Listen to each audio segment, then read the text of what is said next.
reflète les conditions actuelles du marché, ferait augmenter les prix des produits agricoles d'environ 8% l'année prochaine.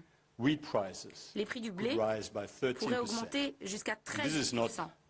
Je ne parle pas ici de risque abstrait ou théorique, mais d'un vrai danger pour la sécurité alimentaire qui atteindra le plus lourdement les pays les plus vulnérables. Up next, a detailed regional outlook laying out growth expectations and downside risks across the United States, Europe, Japan, and China, and policy implications. La croissance du PIB devrait ralentir, passant de 2,1% en 2025 à 2% cette année, 1,2% l'année prochaine. Dans la zone euro, la croissance devrait être modérée, 1,4% en 2025 à 0,8% cette année, avant de se redresser à 1,2% en 2027. La résilience du marché du travail et les dépenses du plan de relance Next Gen EU compenseront en partie le durcissement de la politique budgétaire en France, en Italie et ailleurs.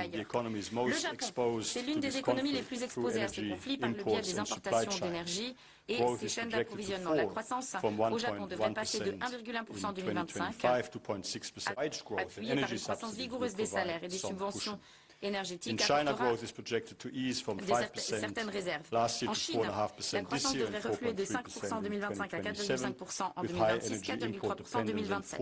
La forte dépendance à l'égard des importations d'énergie et le recul à la baisse.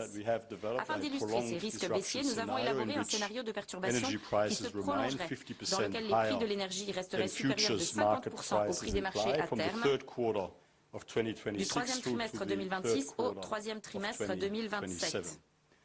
Dans ce scénario de perturbation prolongée, les prix du pétrole, la croissance mondiale chuterait à 2,1% pour 2026, 1,8% pour 2027. L'inflation dans les pays du G20 atteindrait 4,4% au cours des deux années à venir, ce qui représente une hausse. La persistance des prix élevés de l'énergie et les pénuries d'intrants constitueraient également un risque particulier pour le secteur des technologies numériques et de l'IA.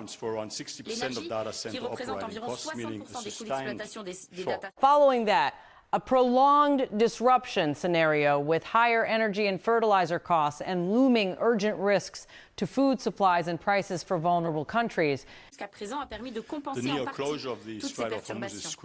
La fermeture presque imminente du détroit d'Ormuz réduit les marchés des engrais. Le prix des engrais ont augmenté et atteignent presque leur sommet de 2022.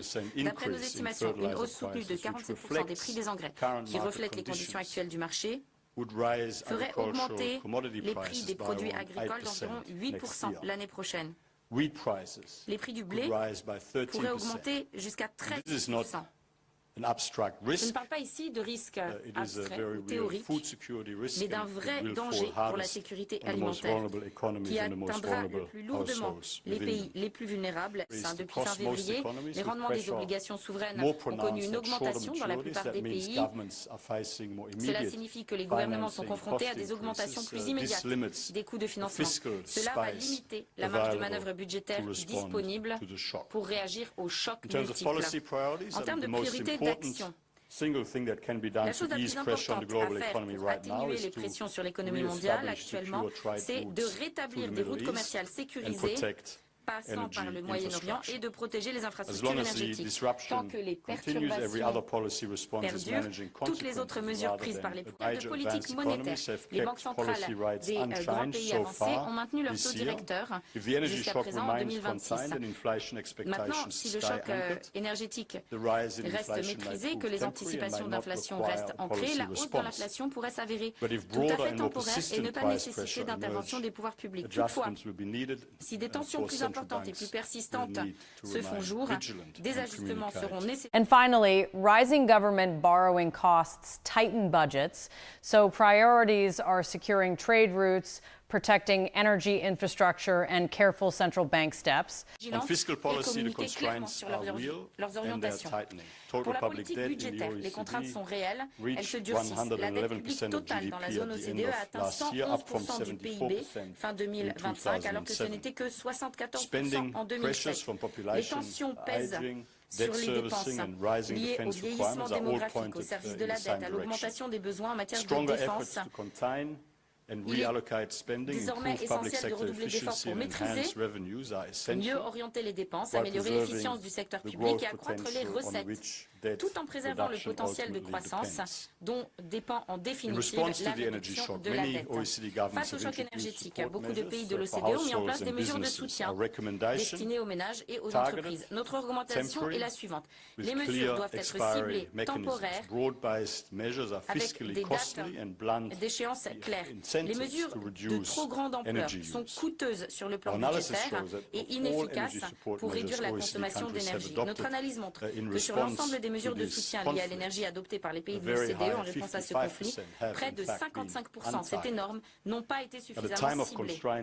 À une période où les finances publiques sont contraintes, ce niveau d'inefficience ne peut pas perdurer. Les pays peuvent réduire leur vulnérabilité aux futurs chocs énergétiques en diversifiant davantage leur bouquet énergétique.